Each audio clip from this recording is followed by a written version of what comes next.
Broadcast is now starting. All attendees are in listen-only mode. Welcome to our 2020 webinar series. This year's webinar series will focus on the whys of insurance. LLIS offers many insurance solutions for fee-only advisors and their clients, and we understand that with many options comes many questions. So each webinar will last about 50 minutes, and you must be logged on for a full 50 minutes to receive CFP credit. Please be sure to ask questions as you have them by typing them into the questions box. We'll answer all questions at the end of the presentation. Today's webinar is being recorded and will be posted on our website within a week in case you missed it. Today's presenter is knowledgeable in a wide range of solutions. He is constantly monitoring the insurance and financial services industry to ensure your clients are getting the most up-to-date recommendations.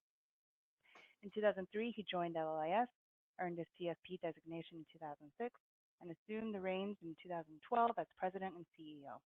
Here to continue the talk on life insurance is Mark Maurer. Hi, everyone. Thank you for tuning in again.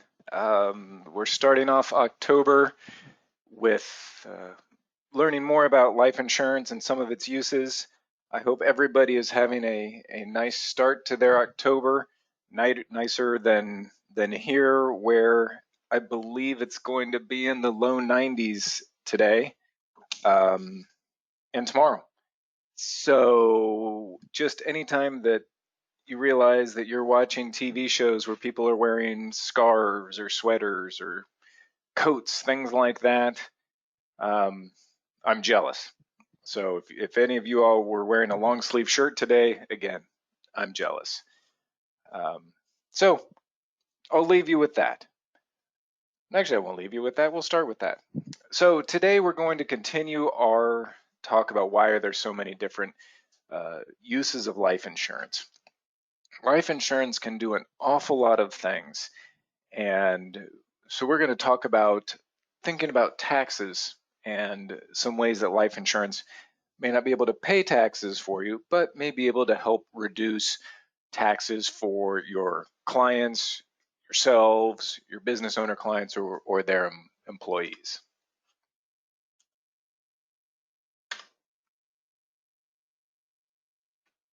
So, like I said, how can life insurance help with taxes? Well, one of the things that life insurance, or not life insurance, long-term care insurance traditionally has been able to do is you've been able to deduct part of your long-term care insurance premiums. Now, a lot of times there's some catches to it. So usually an individual can't deduct their long-term care premiums unless they're over all of their medical expenses, including the long-term care premiums, are more than a certain amount of their AGI. Additionally, the IRS also says that there are certain age-based amounts that you can consider. So for any age brackets from 20 to 30 or 30 to 40, the IRS may say you can deduct $1,500 of your premiums, your long-term care premiums.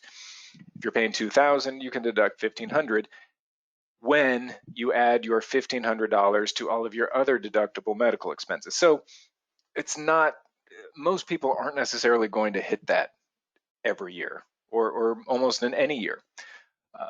Sole proprietors, 2% employees of S corporations with traditional long-term care insurance have the ability to deduct some of the premiums, and usually it's not based on that AGI threshold. A C Corp, and here's where I'm going to spend most of my time, is a C Corp has the best deduction and deduction options when it comes to long-term care insurance. So when you have a C Corp can pay the full premiums for an employee. The employer, that C corporation can deduct 100% of the premiums for that employee, which is great. There's no AGI threshold, there's no age-based cutoffs, full amount. So the employer pays that premium and it's 100% deductible. To the employee, they don't need to recognize that premium on their taxes. So the employer is completely indifferent whether they pay $5,000 for a long-term care policy premium or $5,000 directly to the employee, but the employee doesn't recognize that $5,000 as income. And unlike a disability policy where if the employer pays for it, the benefits are taxable, the benefits are tax-free with the long-term care. So it's kind of a win-win-win all the way around. The C corporation, the business, it's not actually a win, but it's not a loss either. They're indifferent. I can pay you $5,000 in cash. I can pay $5,000 towards to your long-term care premium. No difference to me. To the employee, though, no tax on that premium. So instead of $5,000 of taxable income, the premium was paid. So realistically, they're better off by $5,000 in taxes, or taxes on $5,000, and those benefits come income tax free. So it's really great for C corporations. Traditional long-term care insurance, this has been around for a while.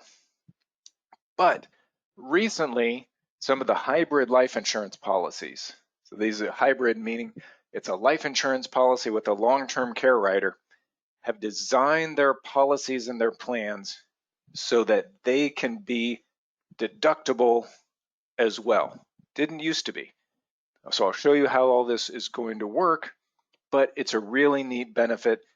You can even call it, sometimes we call it gold, I've heard people call it golden handcuffs, so that you can offer somebody this benefit and this policy, maybe a hybrid life policy, and as long as you work for me for the next 10 years or 15 years, we'll pay this policy premium for you.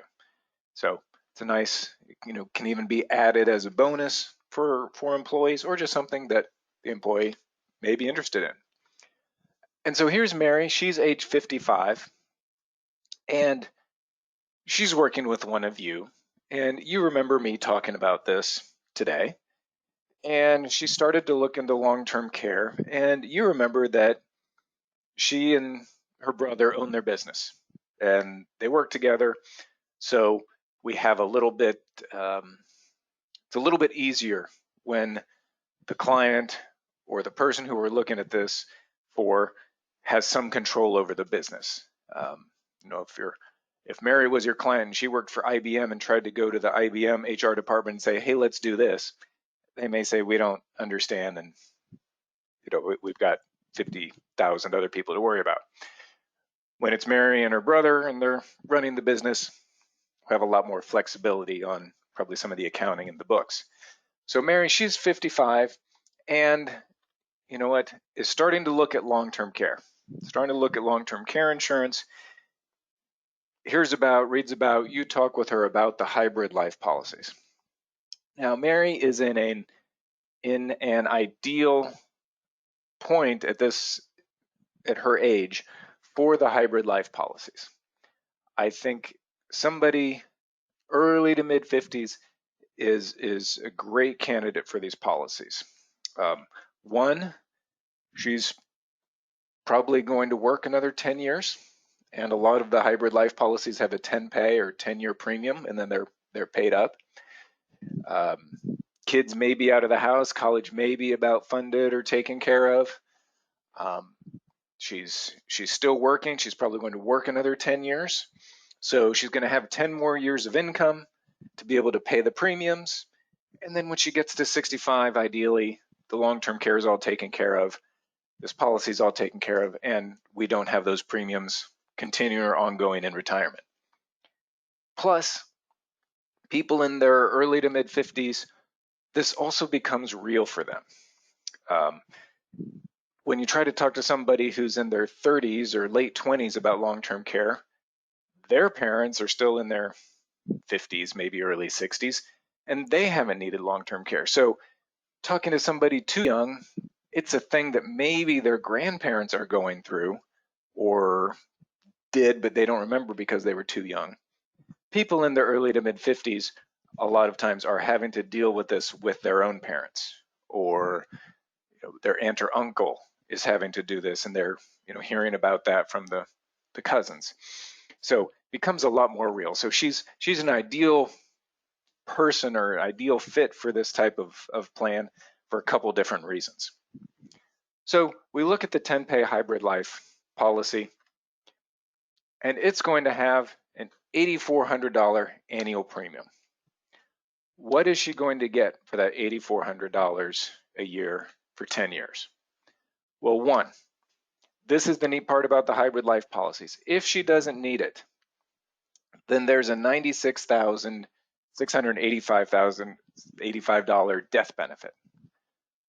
So if she never needs the policy for long-term care, somebody's going to get back more than what she paid in. Not a lot, I grant you, another $12,000 than what she paid in. So not a huge amount of life insurance, but that's one of the things that people like about these policies. They know, unlike our homeowners or our auto or health insurance, lots of different types of insurance we pay every year and may never use and may never need. And you know what? I really hope I pay my homeowner's insurance for the rest of my life and my house never burns down and I have to have a claim. So I'm okay with that. For long-term care, some people don't like paying it and saying, you know what, I may not need this. So the hybrid life policies combat that a little bit to say, great, if you never need it, somebody's going to get back more than what you paid in as a life insurance benefit. Okay, good.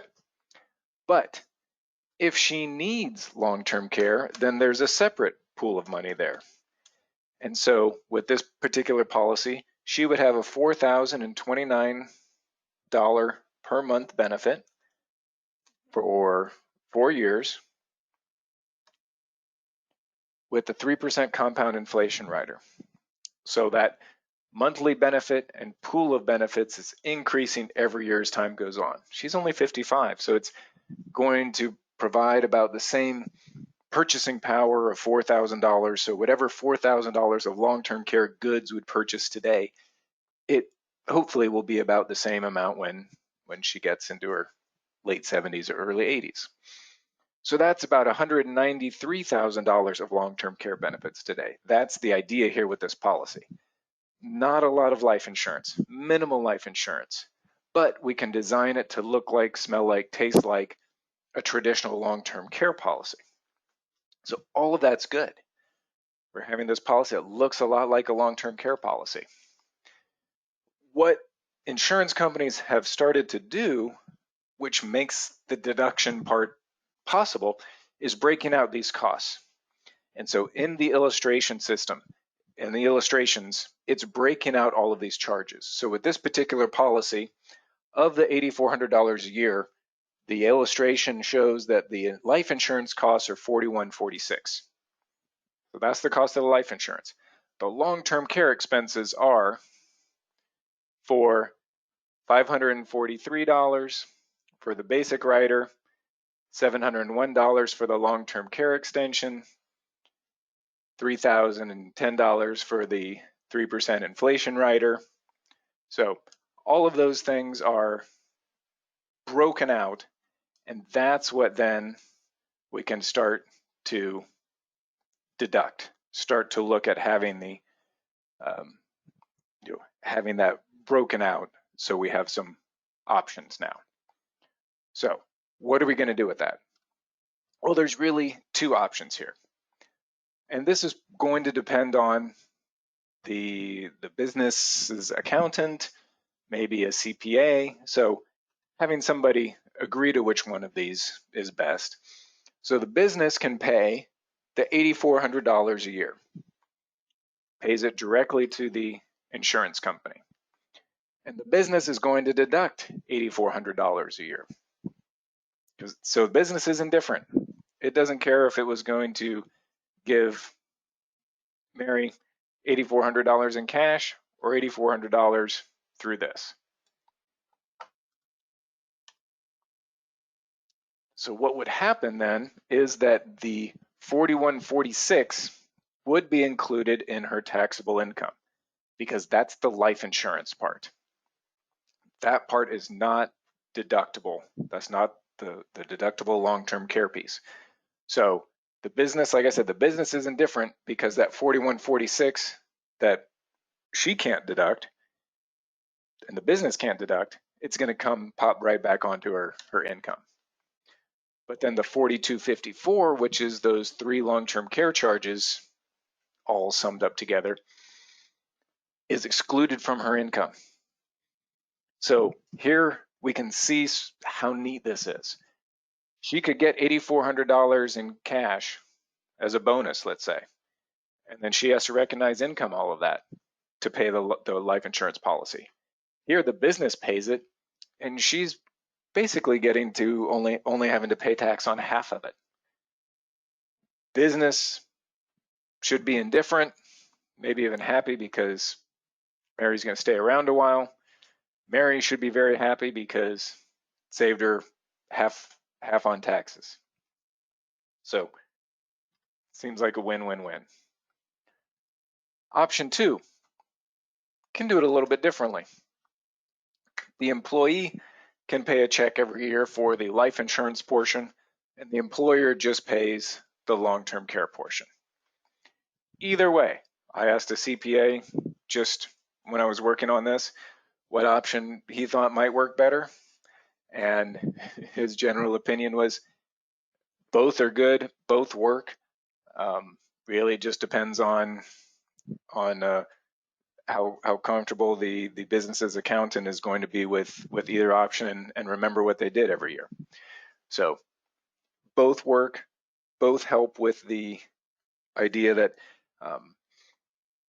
we're saving some money on taxes, getting that long-term care policy put in place. There we go. Nothing for that long-term care portion was included in the employee's income. Win-win-win. Really, again, it's more like a draw win-win. Anybody remember that show, Win, Lose, or Draw? Basically, Pictionary game show. Okay. Speaking of taxes, I realize when I talk, I really should stop dating myself here. Speaking of taxes, one of the things that sort of came about a number of months ago, but got kind of buried with all the PPP loans and the CARES Act and a lot of the tax things was that have happened because of COVID, was the Secure Act. And for the most part, what I'm going to touch on are the stretch IRA changes, because, and I've had a few advisors ask me about this for clients who have these, because now with the stretch IRA rules, you can't inherit an IRA and stretch it out over the beneficiary's lifetime, which was a great way for people, sometimes grandparents, to leave large IRAs to grandchildren or even their own kids and really stretch out these payments. Can you all hear me? Somebody say yes. I got a note that says we can't hear Mark.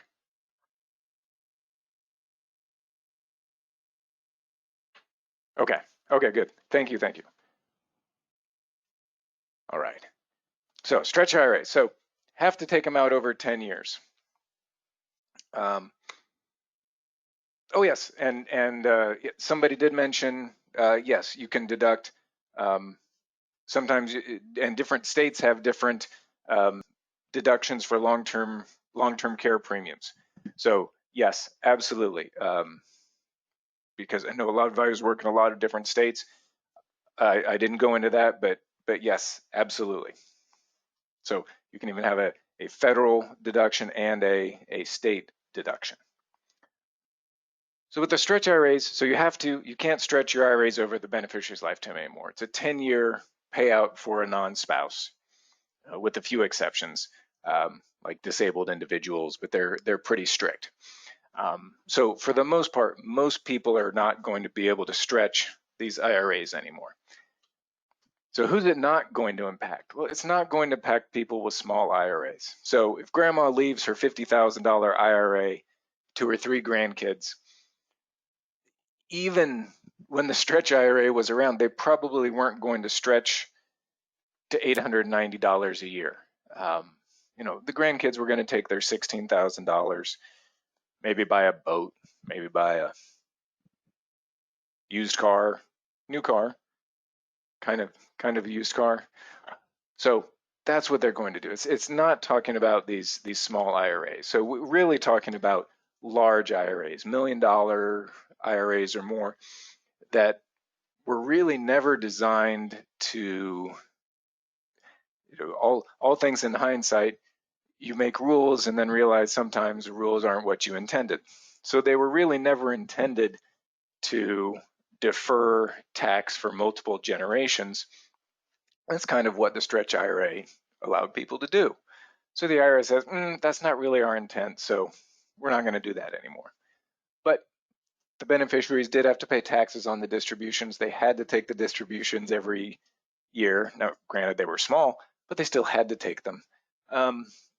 And in order to do this, sometimes if you left them to grandchildren, they'd have to be left in trust to manage, and the trust rules got pretty complicated. So they weren't necessarily great to use for that reason. It had some neat benefits, but it could get really clunky.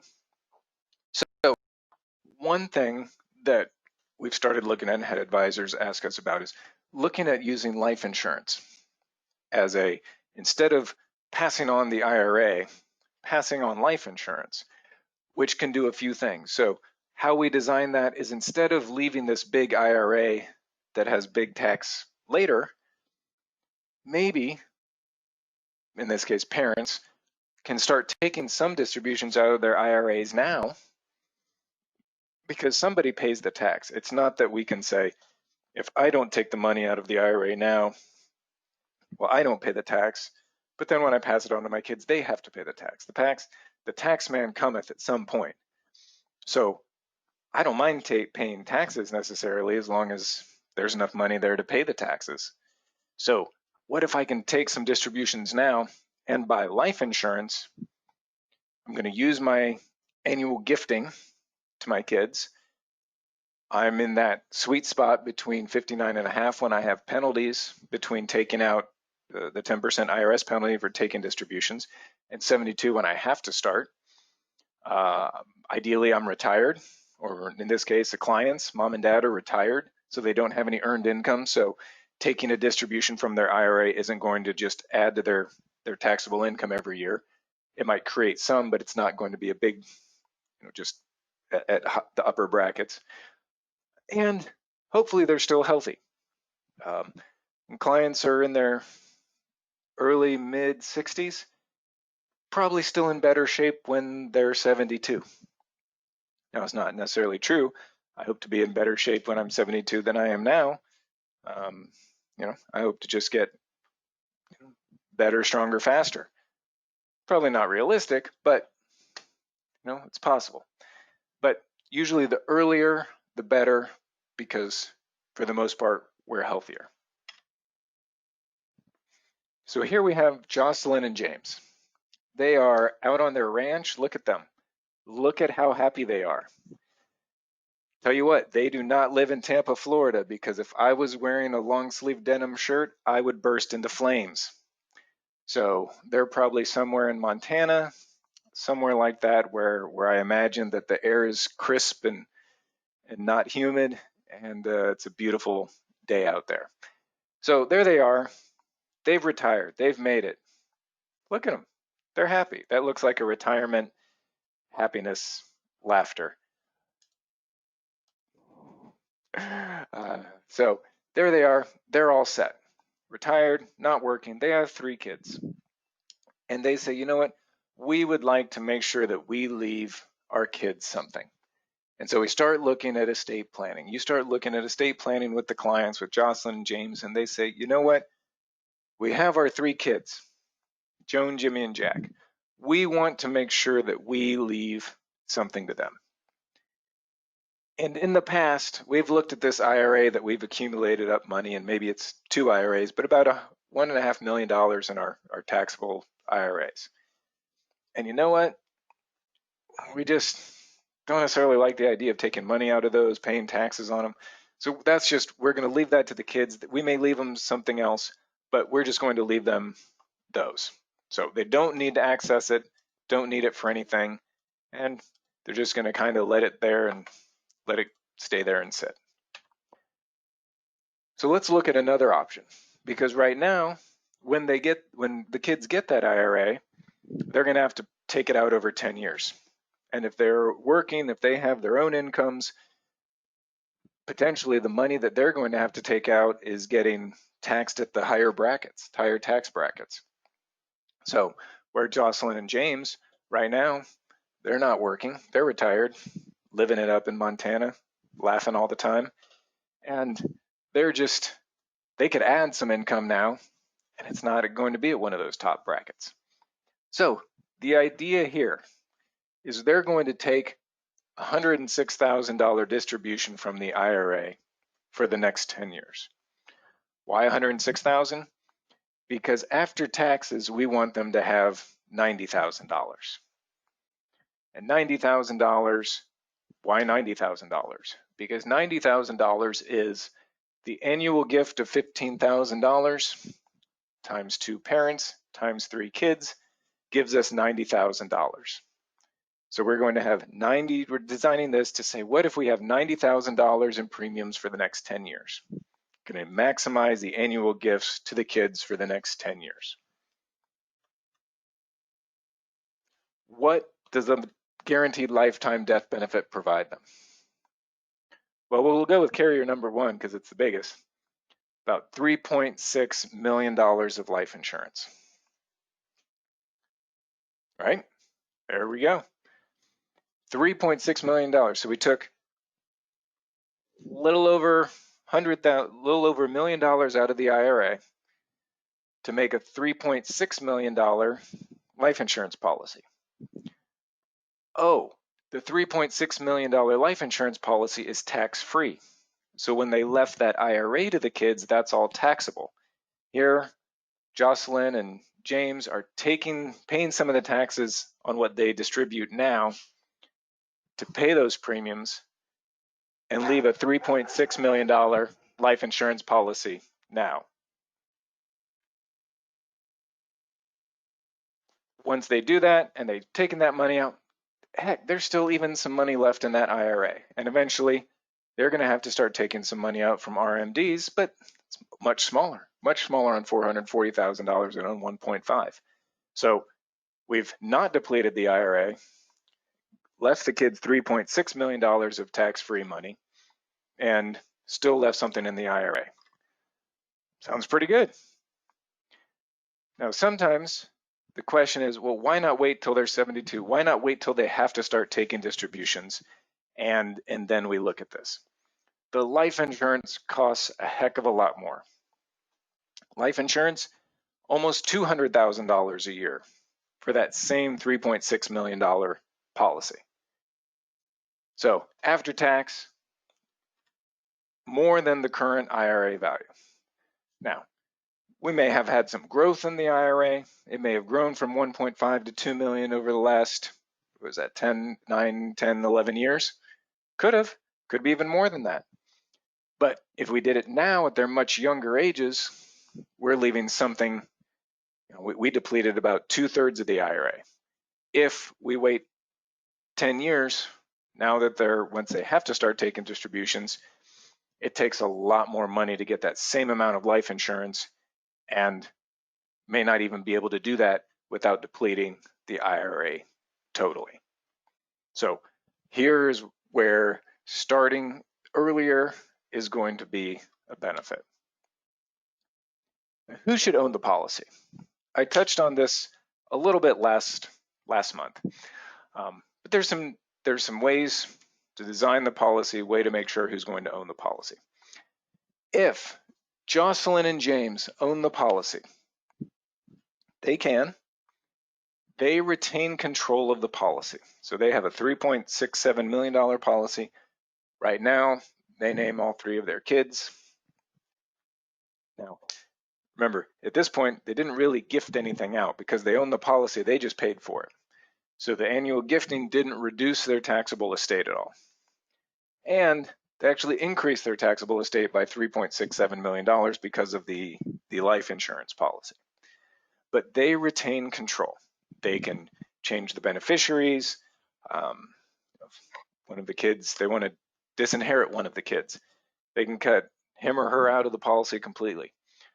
They retain control, but it doesn't help with any of the annual gifting that reduces their taxable estate. It doesn't help remove the death benefit from the taxable estate. So that's reason not to do it. It also depends on the size of their estate and what you think estate taxes and estate tax limits are going to be in the future. It's an election year. Almost anything can happen in the next month and a half. So that's just a hard one to figure out. Good question. How do you decide how much can be spent on life insurance premiums, i.e. how much risk can be taken? What if the IRA runs out of cash to pay premiums? It's a good question. In my scenario, we have the idea that even taking out, so I looked at, is there enough in the IRA that we could maximize the annual gifts? And that's sort of how I looked at it. In my scenario, they had more than enough to be able to do that. So my thought would be to use some number either up to the annual gifts and or some number that isn't trying to use up the IRA to the penny or to the dollar in the next 10 years, but leave something there for a little bit of float or a little bit of cushion. So to your point, we wouldn't necessarily want the IRA to run out of cash to pay premiums because that's sort of the whole idea of this. So maybe plan on leaving a little something in there, or it may be so large, kind of like in my scenario, that even if we used up all the annual gifts, we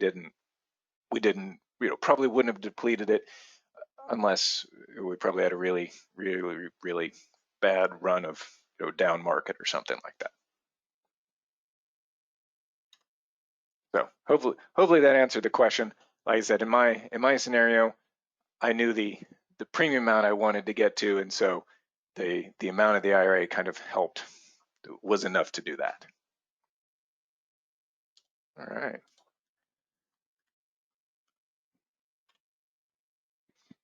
So mom and dad can own the policy. Doesn't help at all with estate taxes, but keeps control.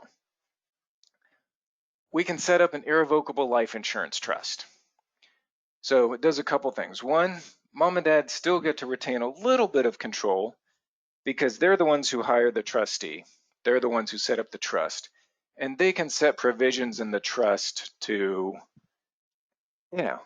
kind of control from beyond the grave. If somebody ends up if he was a dentist, he can say somebody gets more money than the other kids if they become a dentist. Things like that. You can get crazy with the trust. So it's not complete loss of control, but much harder to make changes because there's a trustee who acts on the beneficiaries, a trustee who acts for the benefit of the trust, which must act for the trust beneficiaries on their behalf. So it's a little step removed, but realistically, mom and dad still set it up and appointed the trustee. The benefit to it is that it's removed from their taxable estate.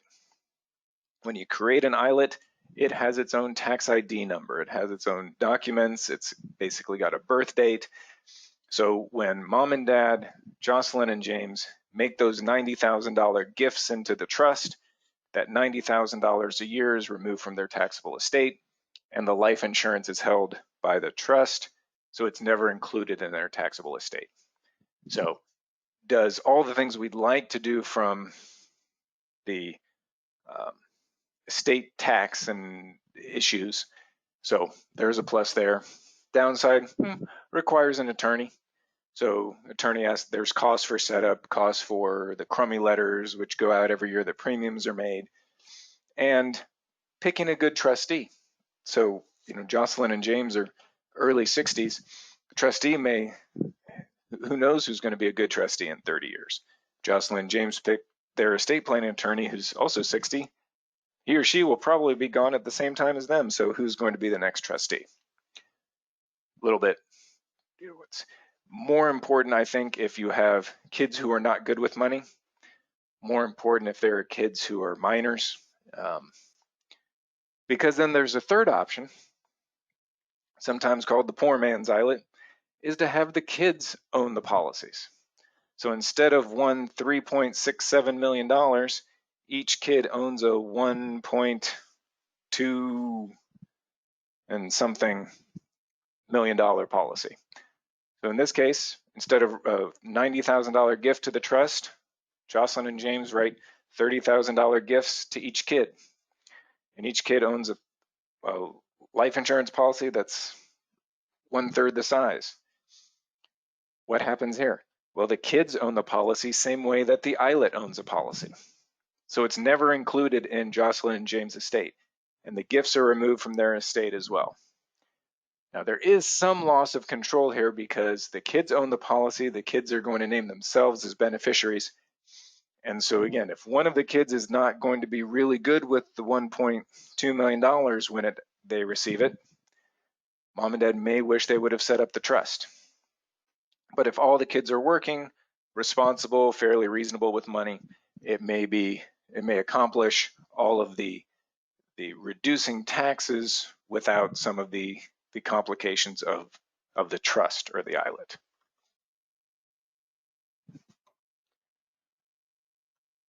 All right, we're going to talk about indexed universal life next.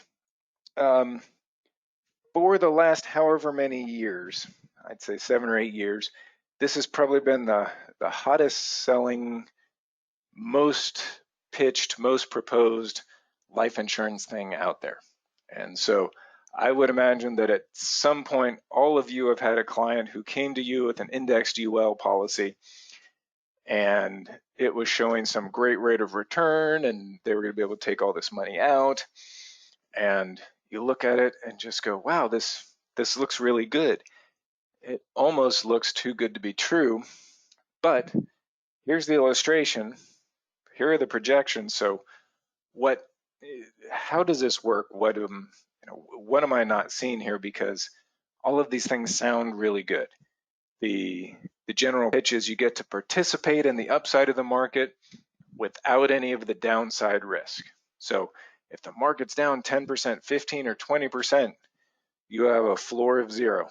You didn't lose anything. So you're hedging your upside and your downside, and you might still get 7% if the market's up 12%. All right, and if the market's down, you get 0. You think this sounds pretty good. But as time goes on, and I've reviewed a lot of indexed UL policies, I don't think to date I've seen one that's worked out like its original illustrations. So how do they work? What's the general idea? With a traditional universal life policy, you pay your premiums, the insurance company is going to charge its cost of insurance, and then on the cash values, they are going to credit you some interest rate. And in my scenario, the insurance company's got a big ball of money that it's invested, billions of dollars, and it's going to credit 3.5% on your cash values. So you say, great, that's a universal life policy, I can do that. Or insurance companies have come up with a different type of policy, and they say, okay, I can credit you the 3.5%, and I'm going to take on, and that's me. Or what I can do is I can give that 3.5% that I would have given you, and I can use that to buy some options. And the most common one is going to be tied to the S&P 500, and it's going to say something like, I could give you 3.5% fixed. That's what it's going to be next year. Won't be more, won't be less.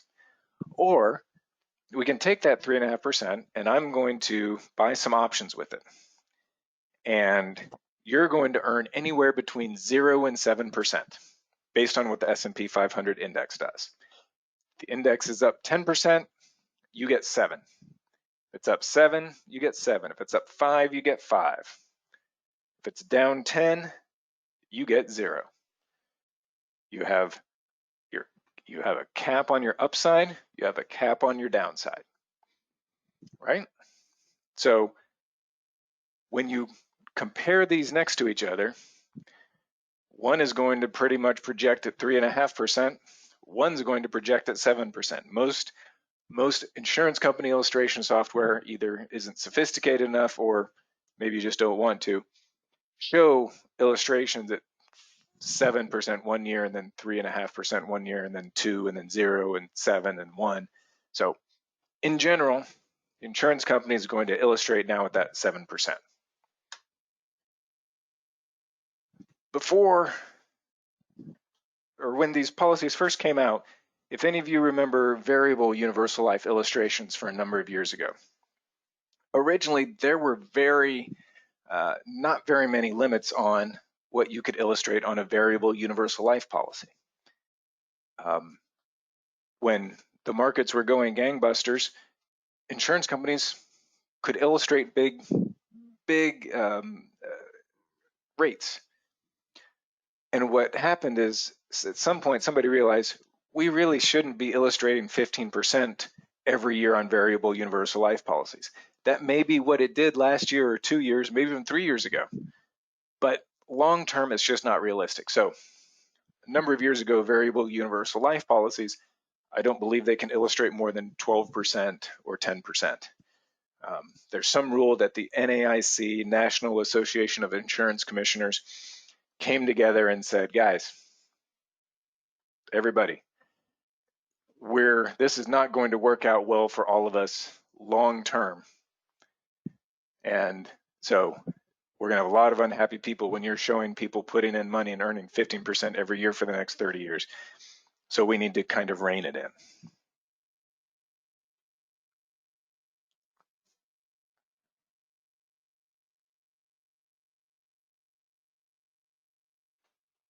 Okay, I have a question that says, so with an index universal life policy, if the market's down 10%, and then the market is 0, what would the rate be? So what the policy would do is, the year that it's down 10%, it would credit 0%. So instead of earning anything, it would just have a 0% credit.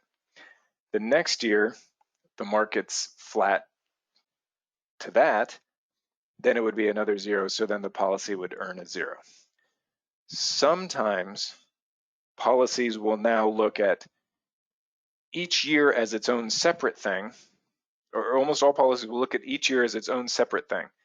Some, though, say in order for it to be an increase, it has to have increased above what it may have been 2 or 3 years ago. So it has to almost dig itself out of the hole. For the most part, that's not how most of them work, but most of them are just going to look at, if you bought the policy on April 1st, it's going to say April 1st of 2019 to April 1st of 2020. The S&P was this number, then it was this number. What is that rate change? So it doesn't include things like dividends, stock splits, all of that. It's just purely on that day, the S&P 500 index number was this. A year later, it was this. Was that up, down, negative, positive? Good question. Thank you. So going back to index ULs, 2016, you had illustrations running at 11%, 12%. Kind of the same thing happened to say, hey, everybody, those are really variable market rates of return that you need some of your 36% in 1 year to make that work. But all of these policies are cutting off those tops really early. So probably shouldn't be doing that. And so AG 49 came together and all the states said, okay, everybody, we're going to put some caps on these. And I think the cap ended up being, I want to say 7.49%.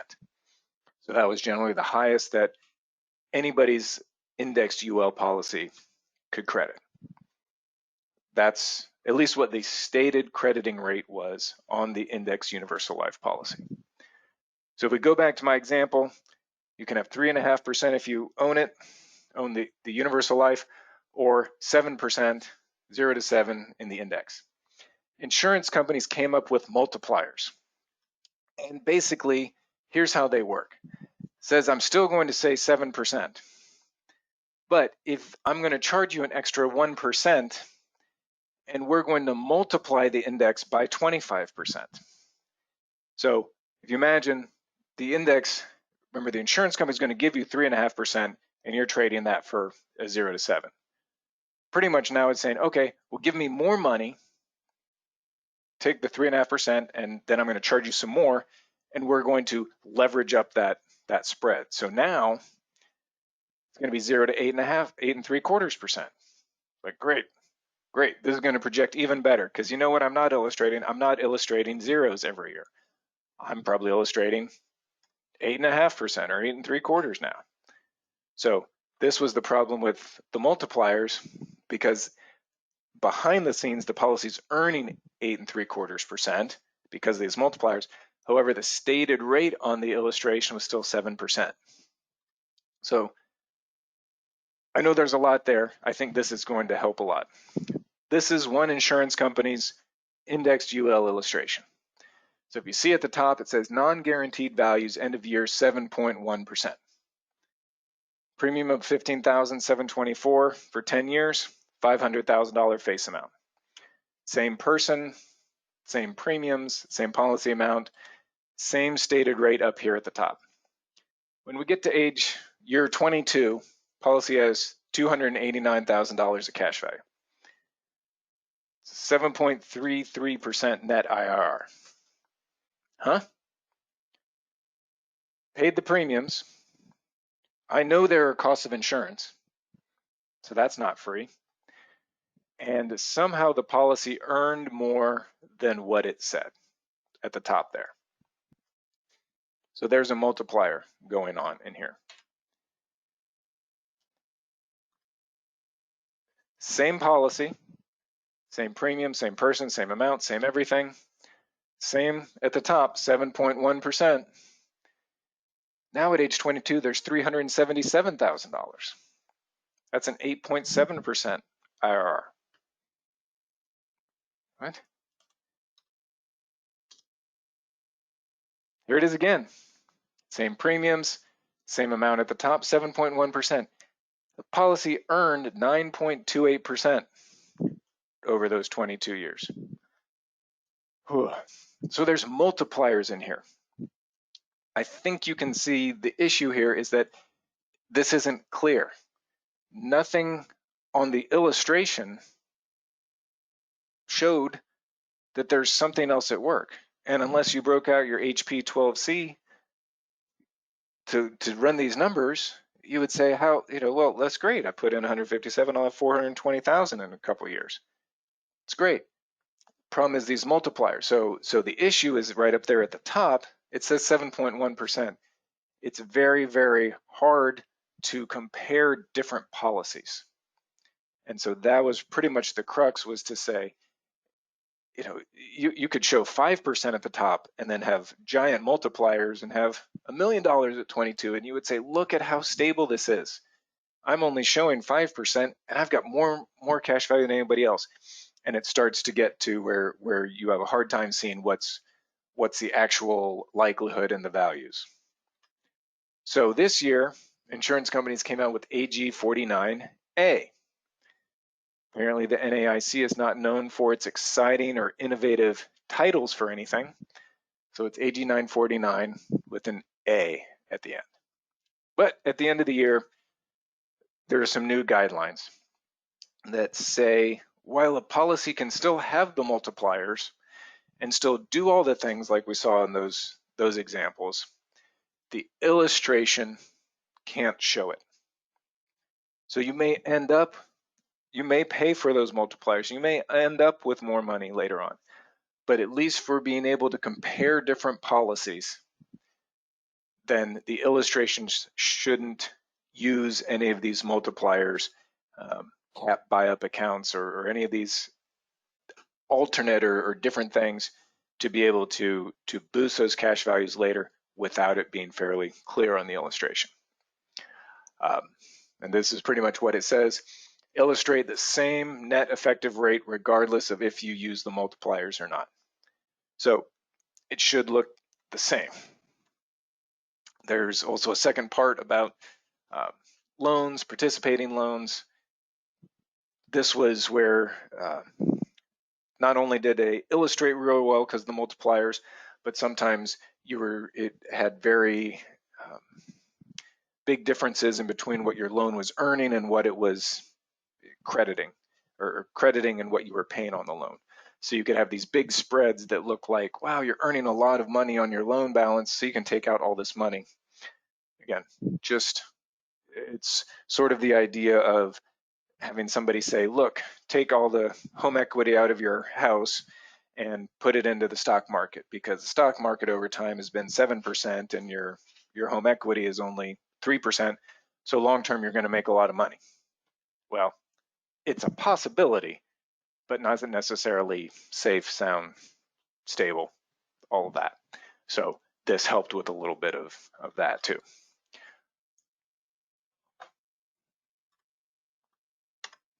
So realistically, there's two camps for a lot of things. Some people are really for this. These are the non-multiplier companies who have said, we don't do the multipliers. We don't, it's confusing for clients. We don't necessarily do it.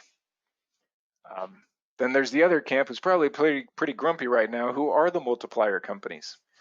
Because I just showed you that they could tweak the same policy and have it earn over 9% while still showing 7.1%. So they're probably pretty grumpy right now because, you know what? They sold a lot of indexed UL policies because their projections worked really well. And some of the top IUL companies and policies and sales were from the multipliers. Why? Again, it's hard to compare. If you have a company without a multiplier crediting showing a 7.1% rate, I know there's cost of insurance, so it's not going to have earned quite 7.1% in 22 years because there's some cost for the insurance there. When you have a multiplier company that shows 7.1% and earn 9.2, your non-multiplier company is always going to lose, even though they say our policy is more straightforward, a more straightforward design, a more realistic straightforward is probably still the best word. So long term, what's going to happen with this? Well, cynically, companies are going to find new ways to illustrate. You had the AG 49 rules, said everybody's try to make everybody get on the same playing field. Hey, let's do some multipliers, and we're all still on the same field, but maybe we're just juicing a little bit. So some companies may still find ways to illustrate around the rules. Long term, I don't think that really helps anybody, because when people have policies that don't do what they thought they were going to do, people aren't happy. So I think hopefully this is going to be maybe minimal. And to the end game, that long-term performance is going to more closely match client expectations and what the clients saw and what they thought or hoped they were going to get without some of these multipliers. Who knows? That's just a guess. I hope it is, because we see an awful lot of your clients who have these policies. Unfortunately, they usually call you after about 2 years when they've already put in a lot of premiums and maybe don't have any ways to get out of it well. But so we try to mitigate that a little bit. But that's my hope, is that they just become a little more transparent. Question: are the rules the same for index annuities with the illustrations? Not that I'm aware of. However, I'm not aware of lots of annuities with the multipliers, but I'm not to say that there aren't. I just don't know. Good question. But I don't think it has to relate to annuities. So if anybody has any other questions, now is a great time to type those in. we'll see you all virtually at the next conferences over the rest of the month. XYPN Live-ish next week.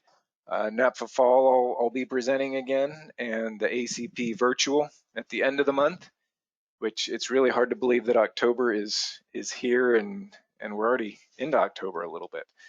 Just really, the year has gone amazingly slow and amazingly fast at the same time.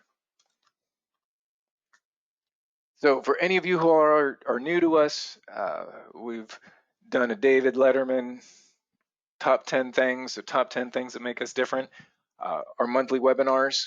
Joe McNeil is going to do our long-term care webinar next month in November.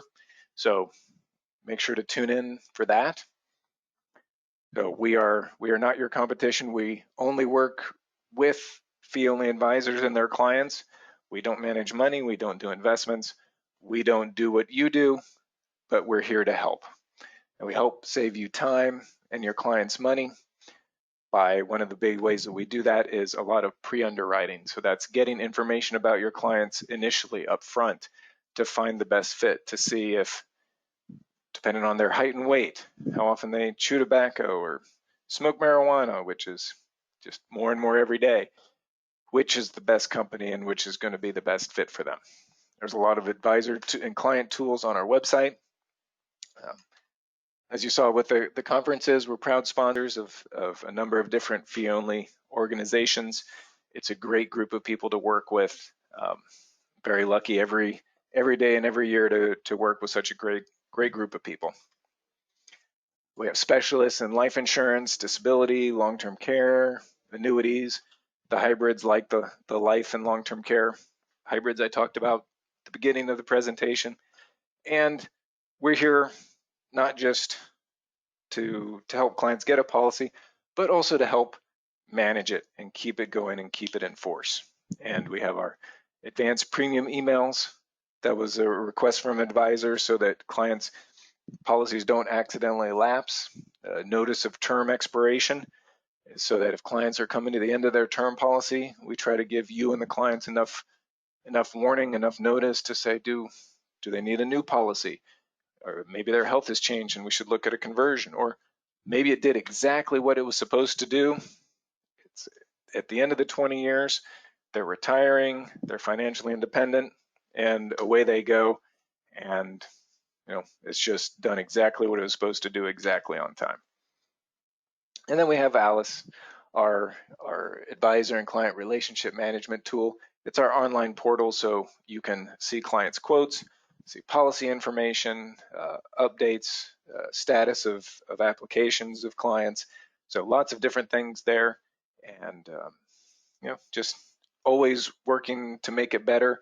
So if you ever are working in the system and have things you would like to see, want to see, please let me know, or let somebody at LIS know. We always want to make sure that it's a value add to you all and helpful. And I don't see any other questions, except for my favorite one, which at the beginning when I said, looks like, smells like, tastes like a traditional long-term care policy, somebody asked me, so what does a traditional long-term care policy taste like? I really don't know. And aren't we all glad that I don't know? So thank you all. Everybody stay safe, stay sane, stay healthy. Thank you for being a part of LLIS, and we just hope to see you all again soon. Hopefully we'll get to see you in person sometime soon as well. Thank you so much. Everybody have a great rest of your day. Bye.